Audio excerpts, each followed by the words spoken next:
If y'all remember, I did a live stream talking about Caitlin Clark back in, I think, July. It's been a while since I've actually talked about her, but I had to bring this up today. But if y'all remember, it was a live stream that I did about her back in July. It was right before the Olympics, and it was basically talking about her so-called fans and why they were upset because she didn't make the U.S. women's basketball team. And I went through a lot of things. But one of the things that really stuck out to me was when I was talking about, or when it got to the part where a reporter asked her about, do you see some of the comments or the stuff that people tell other people when it pertains to you, and how do you address it and how do you deal with it? And she made a comment along the lines of, oh, she doesn't pay attention to any of that stuff. She just kind of drowns it out, or she doesn't really acknowledge it, or so to speak. Well, this is one of those times where I think back to when she said that and now realize that she's definitely part of the problem. Because what I'm about to talk to you about right now, you cannot tell me that she is not aware of the things that are being put out there in defense of her, but to disregard the other players or who are in the WNBA, especially the black players. So we had an incident that happened. Well, let me not get ahead of myself. So you had the Phoenix Sun play against the Fever, and of course, you know, Caitlin Clark is a part of the Indiana. And one of the players she played against was this woman named DiJoinai Carrington. And I believe that the Sun lost to the Fever. And when they lost, somebody posted up a meme of Derek Chauvin having his knee on George Floyd's neck, and of course, you know, we know what that imagery is. However, somebody did a bad Photoshop job and photoshopped Caitlin Clark's head onto Derek Chauvin's body, and then photoshopped DiJoinai's head and put it on George Floyd's body, as if to say that Caitlin Clark put her knee onto DiJoinai's neck. And we all know exactly what that means. We know exactly what that symbolizes. So somebody out there definitely did it, and we know what it all comes down to. We know what that did for a lot of people, not just us, but those who saw this happen in real time around the world 4 years ago. And we know what the outcome of it is. I tell you, George Floyd lives rent-free in these individuals' heads. It's not even funny, and have for so long. And the reason why that is because Derek Chauvin did not get away with the crime. Whenever someone that they like or hold in high regard does not get away with the crime, they will always hold it over other people's heads as a trolling tactic, but definitely a very, very anti-black one. And they've been doing this and peddling this forever now. I'm going to actually show you some comments to show you again why I believe they continue, not even believe to continue that they do it, but they keep peddling the same type of rhetoric when it comes to George Floyd. Like, look at this comment right here. They said, why would she attack all of the Fever fan base before this meme was posted? Even if some fans say or post unsavory things, no player should attack a whole fan base, and the WNBA needs my step in. Then they said George Floyd was a drug addict with a record of physically assaulting and battering women. Period. End of story. Thank you for posting the truth. It's amazing what they consider to be the truth as it pertains to George Floyd, because they love to put that out there. Again, they continue to peddle that rhetoric of him being this drug addict and this woman abuser as if that was the reason why he was taken out, or that justifies for why he did what he did. Because if we're going to go by that logic, when it happens to them, then that means we get the sound on the horn and say, well, they shouldn't have done this on this day 5 years ago, and this wouldn't have happened to them. I'm just telling black people, we have to start giving the energy out the same way they give it. You want to know what's so crazy? Some of them will give that same type of energy. Some will give that same type of energy to their own. It's because they, a lot of times, many times, several times, do not see the cops as doing anything wrong.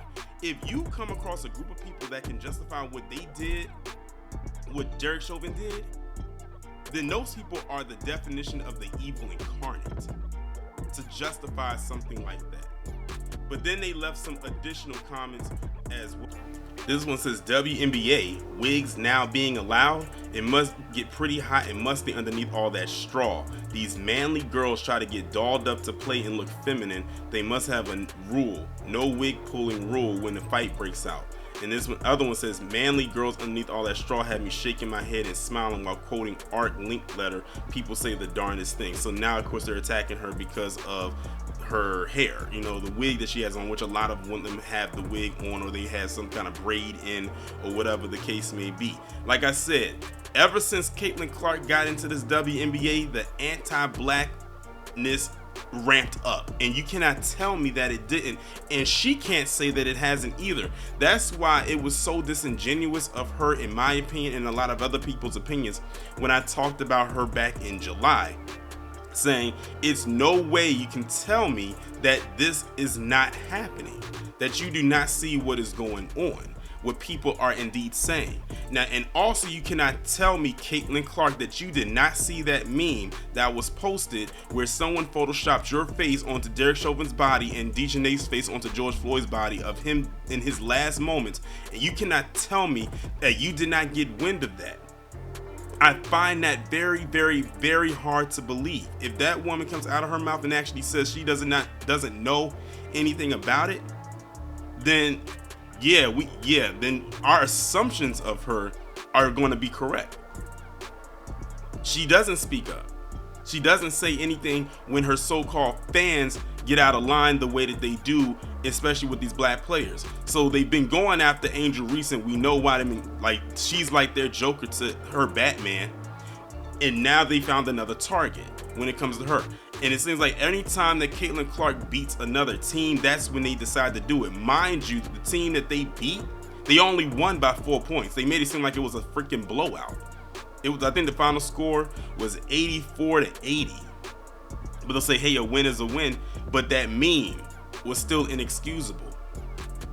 Now, I don't know if the meme that was posted came from someone who is a quote-unquote fan of Indiana, or if it's somebody else. But either way, that shit was uncalled for. But like I told y'all earlier, black people, we gonna have to start matching their energy and even surpassing it when something like that happens with them, because they've clearly shown over time that that's what it is. Think about all the way back to 2012 when it came to Trayvon Martin, and I talked about this before. Remember when he, unfortunately lost his life? How many people was out there doing something called Trayvon? They got a hoodie, they put some holes in it, some fake blood, got a Arizona iced tea and a bag of Skittles, and laid there on the ground, and then under it they put Trayvon. They literally made a whole meme out of a black boy losing his life at the hands of a wannabe cop. That's where it all began. It probably started a little bit before, but I mean, as far as like social media goes, that right there was the foundation, and they haven't stopped since. That was 2012. It is now 2024. We're talking over 12 years, and they haven't stopped yet. Because they care so much about what's going on with us, but they don't talk about what's going on with them. Now imagine if a bunch of black people got together, put some powder on their face, and laid out on the ground looking like zombies and called themselves drug addicts, or somebody with an overdose from opioids. Then what? Because we know that affects that community in a huge way. Then they'll be saying how wrong we are. Then they'll be saying we're anti-white and all other bullshit. And they know it.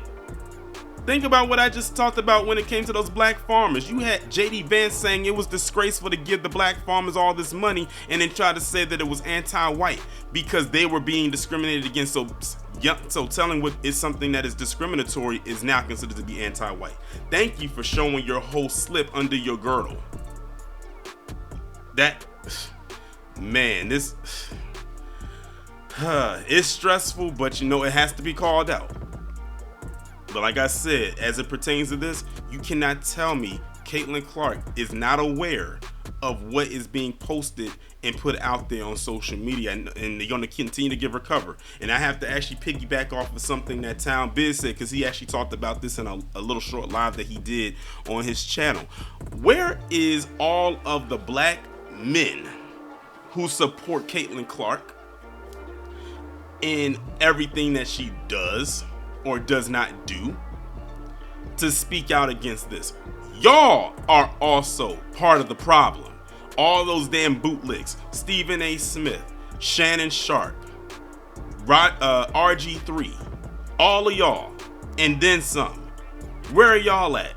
Because y'all always have something to say in defense of this woman, but what are you going to say about DiJoinai Carrington in her defense when they literally, that meme, mocking, they killed two birds with one stone. You mocked someone's actual death and then mocked her as if she died by just losing a game, when that wasn't even the case.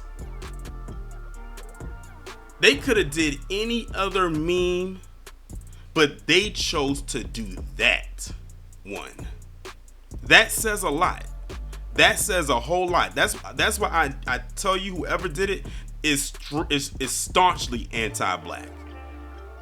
They are staunchly anti-black to even come up with something like that. But that also shows you how much we are on their minds. We don't be thinking about them like that. The only time we be thinking about them or have them on their mind is when we calling out the behavior, much like right now. But guess what? When I'm done talking about this, I go on about my day.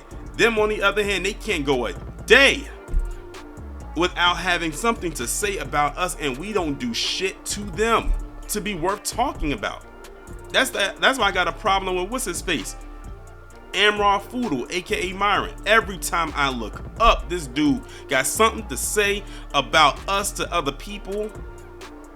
It's crazy, and he's not even white. He wishes to be, but he can't. So I don't know.